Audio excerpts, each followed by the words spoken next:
El Señor esté en el corazón de todos ustedes. Proclamación del Santo Evangelio según San Juan. En aquel tiempo Jesús dijo a los discípulos: Aún tengo muchas cosas que decirles, pero todavía no las pueden comprender. Pero cuando venga el Espíritu de la verdad, Él los irá guiando hacia la verdad plena, porque no hablará por su cuenta, sino que dirá lo que haya oído y se les anunciarán cosas que van a suceder. Él me glorificará, porque primero recibirá de mí lo que les vaya comunicando.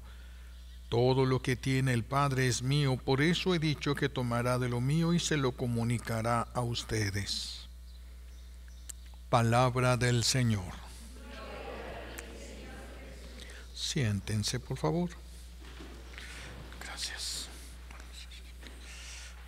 Gracias.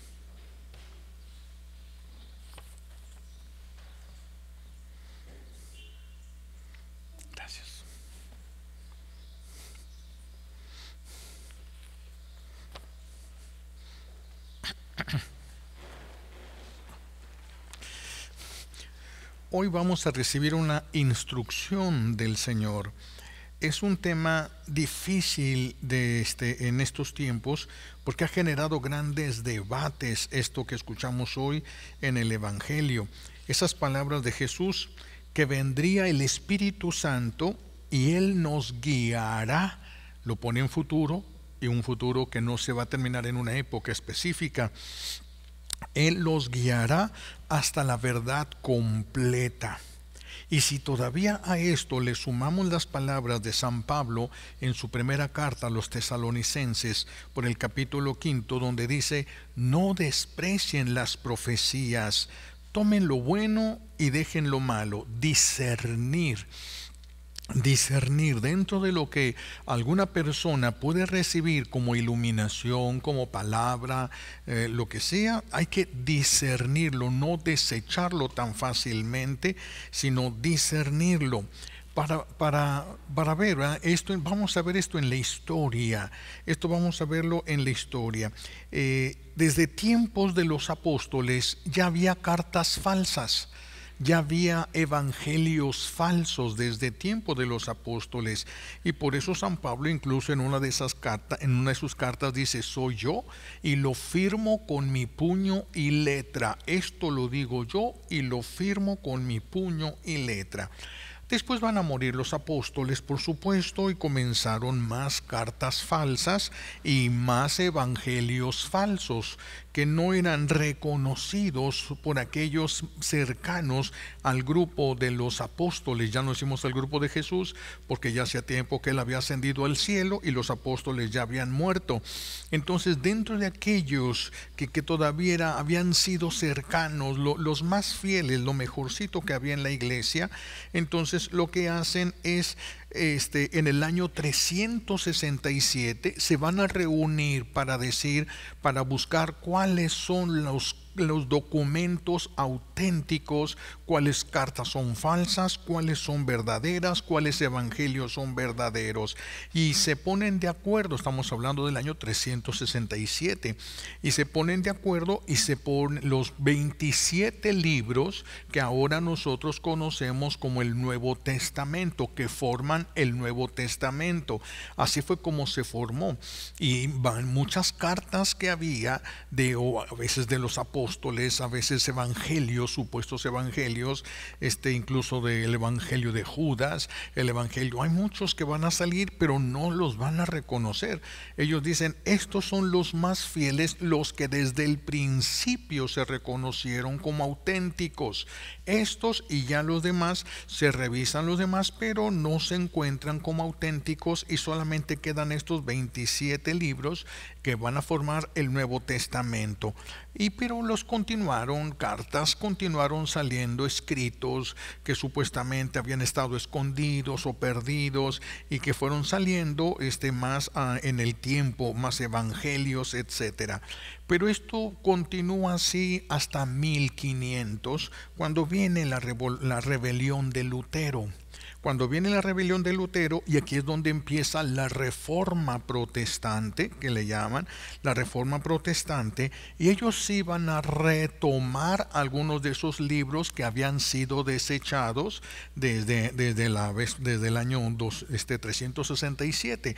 Ellos iban a retomar algunos de estos libros. Ahí viene el famoso libro de Enoch, ahí vienen los evangelios, bueno, todas esas cosas que ya lo hemos visto. Entonces, como empieza a agarrar fuerza el movimiento de Lutero, los pensamientos de Lutero, entonces la iglesia se reúne en un concilio. Se le llamó el Concilio de Trento porque se reunieron en Trento. Estamos hablando de 1563. No había pasado mucho de la reforma protestante, y entonces aquí se reúnen el Papa, los cardenales, muchos obispos de todo el mundo, y los obispos se trajeron peritos, es decir, expertos en teología, expertos en moral, todo lo que fuera, y se trajeron sus peritos, los mejores que tenían, y en ese Concilio de Trento es donde se va a definir cuáles son los libros auténticos, los que se consideran inspirados por Dios, no escritos por Dios, inspirados por Dios, los únicos que se van a considerar dentro de las cartas que hay y dentro de los evangelios, los únicos que tenían garantía desde el principio. Se va a hacer un estudio profundo, ver si algún otro más libro podía entrar. No encontraron garantías suficientes para que entrara ningún otro libro, y entonces fueron reconocidos estos 27 como auténticos, como fue desde el principio de la iglesia, y definen: ya nada puede entrar a la Biblia del Nuevo Testamento y nada puede salir. A eso se le llamó el canon. Ya nada entra, ya nada puede salir. Sin embargo, bueno, ahora muchos sacerdotes, por miedo a pensar que podrían traicionar el Concilio de Trento, al pensar que alguna revelación particular dijera algo que no estuviera en la Biblia, se cerraron y se centraron diciendo que eran cristocéntricos y que ellos nada más iban a aceptar lo que viniera en la Biblia. Pero Jesús dijo que el Espíritu nos iba a guiar, nos guiaría hacia la verdad plena.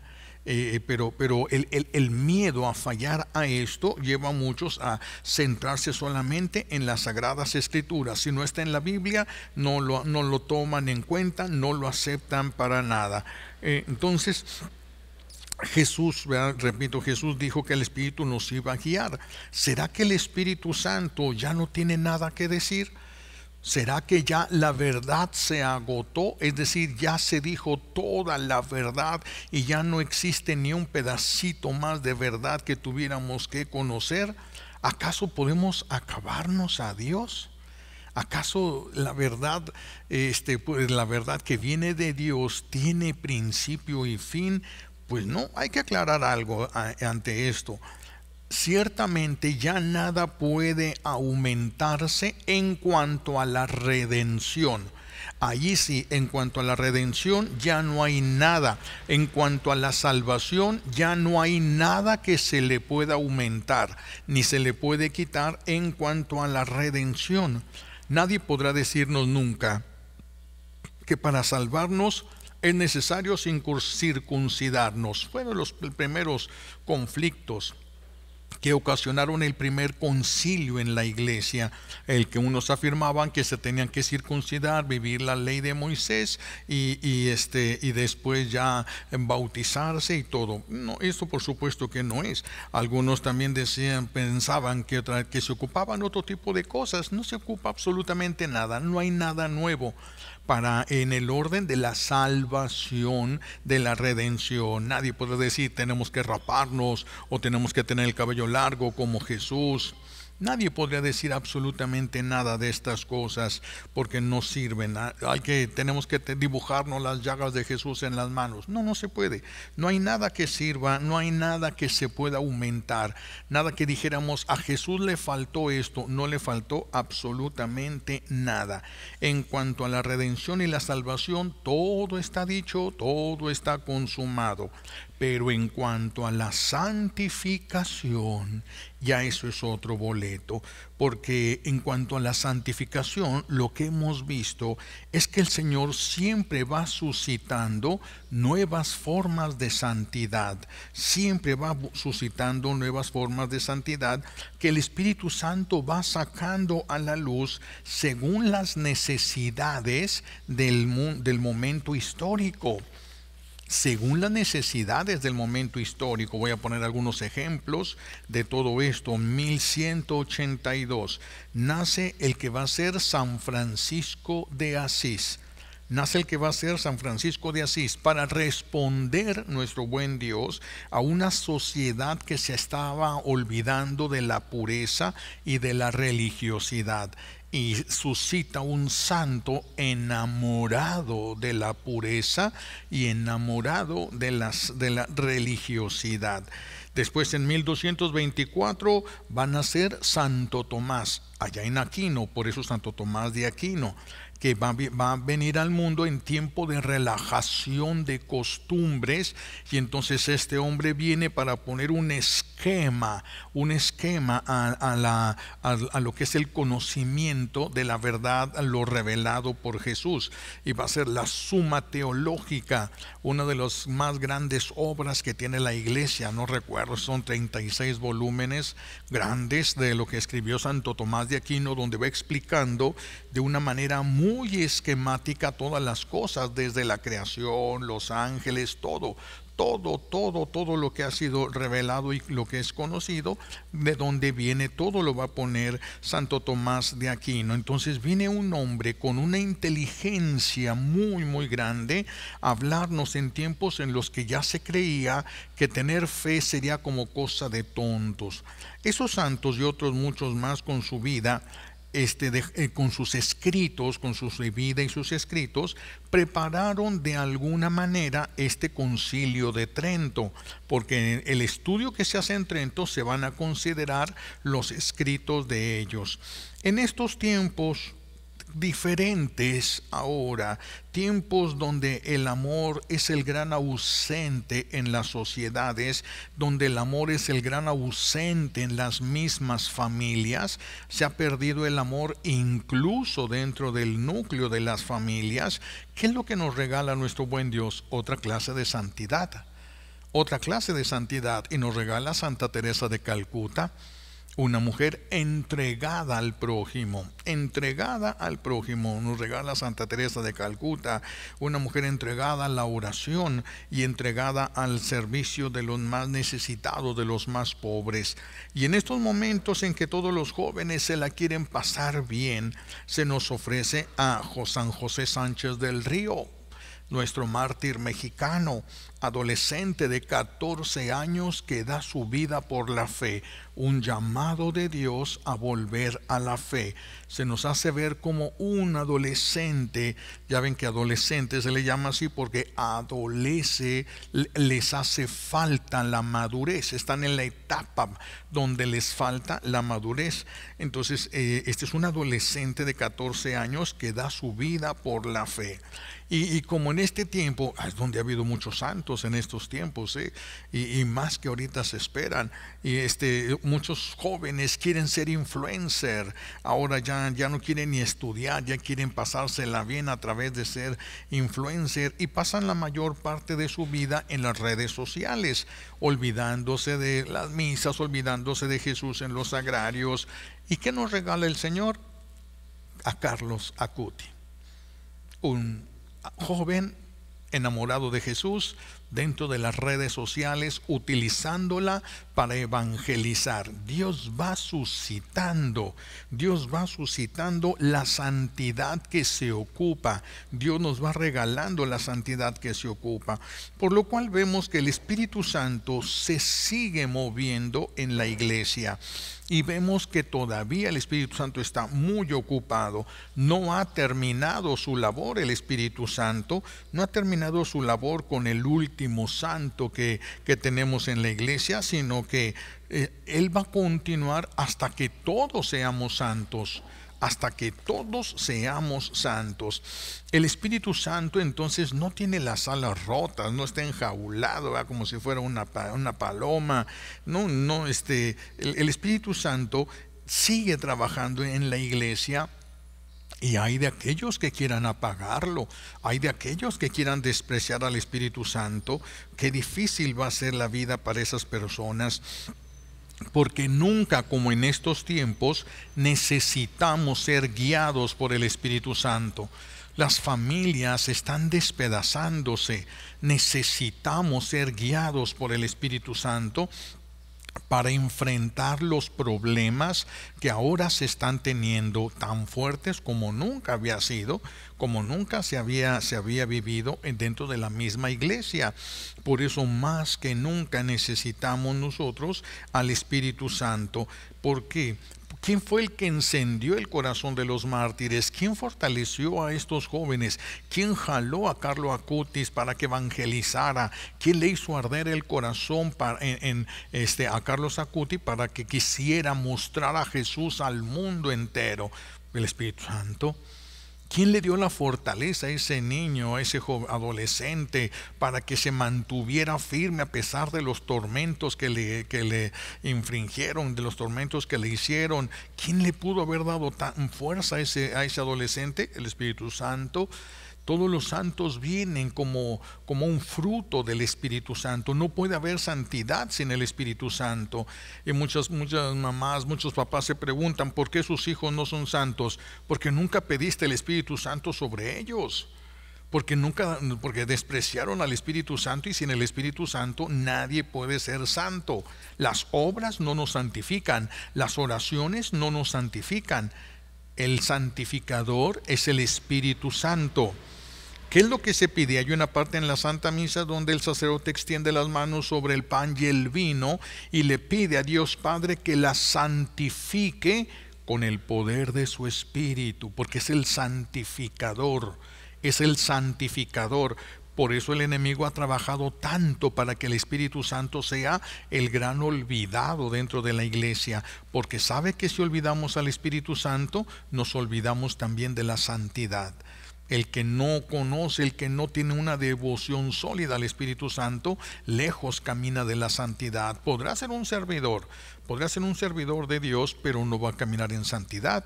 Por eso hay tantos sacerdotes que entregaron, desgastaron su vida y se mataron por el pueblo, pero no llegaron a ser santos.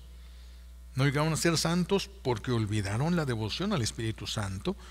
Olvidaron la devoción al Espíritu Santo. Por eso nosotros al principio de la Santa Misa pedimos al Espíritu Santo que venga y nos ilumine desde el principio. Desde el principio lo pedimos. Entonces, hasta la fecha el Espíritu Santo sigue santificando si nos dejamos, porque nos respeta. No va a hacer lo que nosotros no queramos, no nos va a obligar a ser santos, nos va a respetar a nosotros. Y sigue hablando el Espíritu Santo. Por eso todavía hay quienes escuchan la voz del Señor.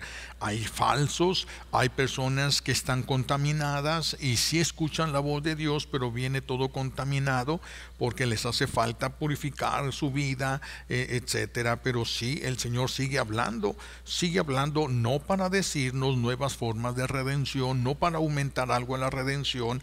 Eso sería imposible, porque ya está consumada la redención. Ya nada más es de aceptar a Jesús, pero dejarnos guiar. Seguir a Jesús significa dejarnos guiar por el Espíritu Santo, porque Él lo dijo, Él así lo quiso, Él así lo dijo, yo lo escuchamos, el Espíritu los guiará, es algo que ya nos dejó dicho el Señor, por lo tanto tenemos que dejarnos guiar por el Espíritu Santo hacia la verdad completa. Hacia la verdad completa. No debemos cerrar nuestros oídos como lo hicieron los atenienses. Lo escuchamos en la primera lectura, cuando Pablo empieza a hablarles a los atenienses. También se va la historia de la creación para irles haciendo ver cómo fue la acción de Dios en el mundo. Pero cuando ya llega Pablo a decir que Dios Padre resucitó a Jesús, ellos no creían en la resurrección. Entonces por eso se burlaron, se rieron y unos dijeron: de eso te escucharemos en otra ocasión. Se dieron la vuelta y se fueron. Y Pablo no siguió gritando, no fue corriendo atrás de ellos, los dejó en su libertad. Los dejó en su libertad. Es algo que también tenemos que aprender a hacer, porque nosotros nos aferramos a que los demás piensen como nosotros, hagan lo que nosotros y tengan la misma fe que tenemos nosotros. Hay muchas cosas que no se pueden imponer. No se pueden imponer, y cada quien va a vivir la fe desde qué tanto se ha llenado del Espíritu Santo, dependiendo de eso. Por eso no debemos de cerrar tampoco nosotros nuestros oídos como lo hicieron ellos, los atenienses, ignorando a San Pablo, porque ignoraron lo que los podía salvar. Ignoraron lo que los podía salvar. La Virgen ha venido al mundo y ha dado mensajes. Ningún mensaje se ha separado ciertamente del Evangelio. Son invitaciones a regresar al Evangelio, son invitaciones a regresar. Jesús nos pidió que oráramos. La Virgen nos pide que hagamos oración, nos dice cómo. Amplían el conocimiento de lo que hay en torno a la santificación. Santificación. Y Jesús prometió que regresaría y lo estamos esperando. Él dijo: dentro de poco, un poco tiempo me van a ver, y dentro de poco ya no, y dentro de otro poco me van a volver a ver. San Agustín dice que no se refería al tiempo de la muerte y resurrección. San Agustín dice que esto se refiere Jesús desde el momento de la ascensión. Un poco de tiempo ya no me van a ver, y dentro de otro poco me volverán a ver. Pero hace 2000 años de esto. Para nosotros no es muy poco eso, pero para Dios sí. Dios está fuera del tiempo. Como para Él todo es un eterno presente, de todo eso, está sucediendo, por así decirlo, está sucediendo todo en su presencia, pasado, presente y futuro. Por eso Él dice: dentro de poco. Nosotros lo estamos esperando. Ese poco tiempo para nosotros, repito, ya se hizo muy largo. Estamos hablando de 2000 años, pero el que pudo resucitar puede cumplirlas en la otra promesa, la última promesa que hizo Jesús, que fue regresar por nosotros, y regresará. Cuando Jesús regrese, va a venir a buscarse a sí mismo en nosotros. Cuando Jesús venga, va a venir a buscarse a sí mismo en nosotros. ¿Cuánto tiempo tenemos para llenarnos de Dios?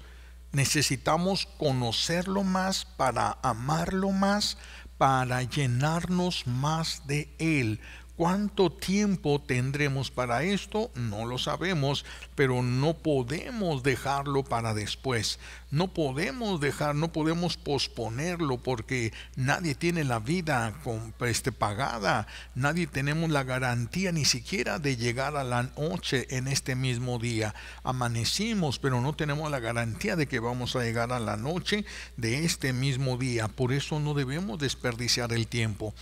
Necesitamos una devoción seria, firme al Espíritu Santo, que no conste solamente de oraciones, sino que le vayamos permitiendo guiar nuestra vida. ¿Qué es lo que quiere Dios? ¿Qué es lo que quiere Dios Padre de mí? El Espíritu Santo lo sabe, y es enviado para darme la fuerza y la luz y todo lo que necesite para que lo pueda descubrir y lo pueda cumplir. lo pueda hacer. Por eso necesitamos una devoción al Espíritu Santo, llamarlo.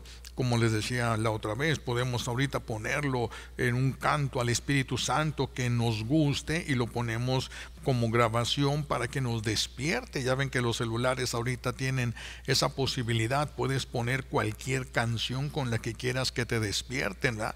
Y puedes poner esa en lugar de Paquita la del barrio. Puedes poner una canción, el canto al Espíritu Santo, para que amanezcas recordándolo al Espíritu Santo, recordando al Espíritu Santo, porque necesitamos llenarnos de Él, necesitamos darle un lugar importante en nuestra vida, porque lo necesitamos nosotros, no porque lo necesite Él. El Espíritu Santo no está en riesgo de condenación eterna, nosotros sí. Entonces necesitamos darle al Espíritu Santo un espacio en nuestra vida, darle un lugar en nuestra vida. Jesús nos liberó, acuérdense, Jesús viene, rompe las cadenas y abre las puertas de la cárcel, pero es el Espíritu Santo el que nos hace caminar hacia Dios. Es el Espíritu Santo. La sangre de Cristo rompe las cadenas, la sangre de Cristo abre las puertas, rompe los candados, las cadenas, y se abren las puertas de la cárcel en la que nos encontrábamos. Pero es el Espíritu Santo el que nos lleva, el que nos recuerda lo que dijo Jesús, el que nos da la fortaleza para hacer lo que Jesús nos pidió que hiciéramos. Por eso, sin el Espíritu Santo, ni siquiera va a estar en el diccionario de nuestra vida la palabra santidad. Queremos tener ese deseo de santidad, necesitamos al Espíritu Santo, darle un lugar en nuestra vida, preguntarle, hablarle, decirle, y poco a poco vamos a irnos haciendo sensibles a Él. Si renunciamos verdaderamente al mal y llamamos al Espíritu Santo en los momentos de nuestra vida, en las decisiones que tenemos que tomar, grandes y pequeñas, en todas las cosas, en todas las decisiones, llamarlo, pedirle su luz, pedirle su inspiración para poder entender qué es lo que Dios quiere y espera de nosotros, y luego la fuerza para poder hacerlo, para saber cómo hacerlo. No basta con querer hacer la voluntad de Dios, hay que saber cómo se hace la voluntad de Dios, cómo se hace. Y termino con ese ejemplo que he puesto tantas veces, pero que nos ayuda, ¿no? De aquella mamá que le dice a su hija: mira, tu hermanito se está yendo muy lejos, dile que se venga, tráelo. Fíjense la orden, tráelo. La niña va y el niño está jugando con sus carritos, y mi mamá te habla, pues que el niño está jugando con sus carritos, y lo agarra de atrás del cuello y se lo lleva jalando. Llega el chiquillo todo morado de que no podía ni respirar, pero ella cumplió la orden. Su mamá le dijo: tráelo, y lo trajo. ¿Y qué fue lo que se va a ganar? Una regañada por el modo, no por haber desobedecido, por el modo de hacer las cosas.